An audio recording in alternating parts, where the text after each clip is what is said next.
Thiruvalla Nedumparambil credit syndicate നിക്ഷേപ തട്ടിപ്പിൽ Pathanamthitta MP Anto ആന്റണിയിൽ നിന്ന് വിവരങ്ങൾ തേടാൻ എൻഫോഴ്സ്മെന്റ് ഡയറക്ടറേറ്റ്.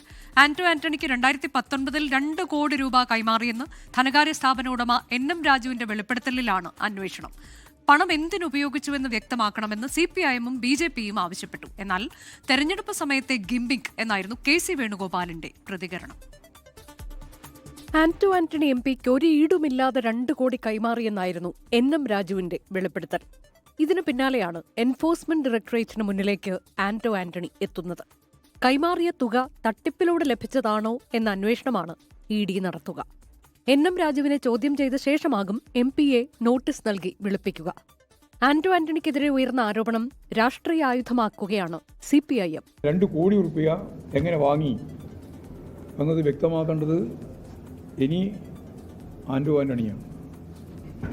കൊടുത്തു എന്ന് അദ്ദേഹം പറഞ്ഞിട്ടുണ്ട്. വീടില്ലാണ്ടാണ് കൊടുത്തതെന്നും പറഞ്ഞിട്ടുണ്ട്. അക്കൗണ്ടിലല്ല എങ്കിൽ കള്ളപ്പണമാണ്. മടക്കി കൊടുത്തതും അക്കൗണ്ട് സംവിധാനത്തിൻ്റെ ഭാഗം അല്ലെങ്കിൽ അതും ഈ പറഞ്ഞ പോലെ തന്നെയാണ്. അപ്പോൾ ഇത് സംബന്ധിച്ച് വളരെ ഗൗരവമുള്ള ഒരു പരിശോധന വേണം. 2019 ലോക്സഭാ തെരഞ്ഞെടുപ്പിൽ പ്രചരണത്തിനായി NM രാജുവിൽ നിന്ന് 2 കോടി രൂപ വാങ്ങിയെന്ന് ഇപ്പോൾ പുറത്തു വന്നിരിക്കുകയാണ്. ഈ പണം ഈ തെരഞ്ഞെടുപ്പ് പ്രവർത്തനത്തിന് പ്രതിപക്ഷ നേതാവ് അടക്കമുള്ള ആൾക്കാർ അത് ഉപയോഗിച്ചിട്ടുണ്ടോ ഇല്ലയോ എന്ന് സംബന്ധിച്ചിടത്തോളം വ്യക്തമാക്കണം. ആന്റോ ആന്റണിയുടെ ബംഗളൂരുവിലെ ഭൂമി ഇടപാടുകൾ പരിശോധിക്കണമെന്ന് CPIM പത്തനംതിട്ട ജില്ലാ നേതൃത്വം ആവശ്യപ്പെട്ടിട്ടുണ്ട്. തെരഞ്ഞെടുപ്പ് കമ്മീഷന് പരാതി നൽകാനും തീരുമാനമുണ്ട്.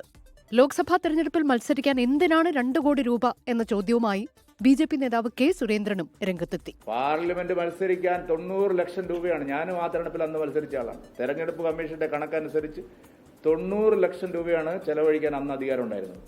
ഈ 2.5 കോടി എന്തിനു ചെലവഴിച്ചു? അതേസമയം രാഷ്ട്രീയക്കാർക്കെതിരെ ആരോപണങ്ങൾ വരുന്നത് പുതിയ കാര്യമല്ലല്ലോ എന്ന് ആന്റോ ആന്റണി പ്രതികരിച്ചു. രാഷ്ട്രീയക്കാർക്കെതിരെ ആരോപണം വരുമല്ലോ, അത് പുതിയ കാര്യമല്ലല്ലോ. അത് നല്ലതാ. നിക്ഷേപ തട്ടിപ്പ് കേസിൽ NM രാജുവിന്റെയും കുടുംബത്തിന്റെയും പേരിലുള്ള 44.5 കോടി രൂപയുടെ സ്വത്തുക്കൾ എൻഫോഴ്സ്മെന്റ് ഡയറക്ടറേറ്റ് മരവിപ്പിച്ചിരുന്നു. 24 കൊച്ചി. ലോകത്തെവിടെയായാലും ഏത് സമയത്തും 24 വാർത്തകളും ഓഗ്മെന്റഡ് റിയാലിറ്റി പാക്കേജുകളും എക്സ്പ്ലെയിനറുകളും വിശദമായി കാണാൻ ഞങ്ങളുടെ YouTube ചാനൽ നിങ്ങൾക്ക് സബ്സ്ക്രൈബ് ചെയ്യാം.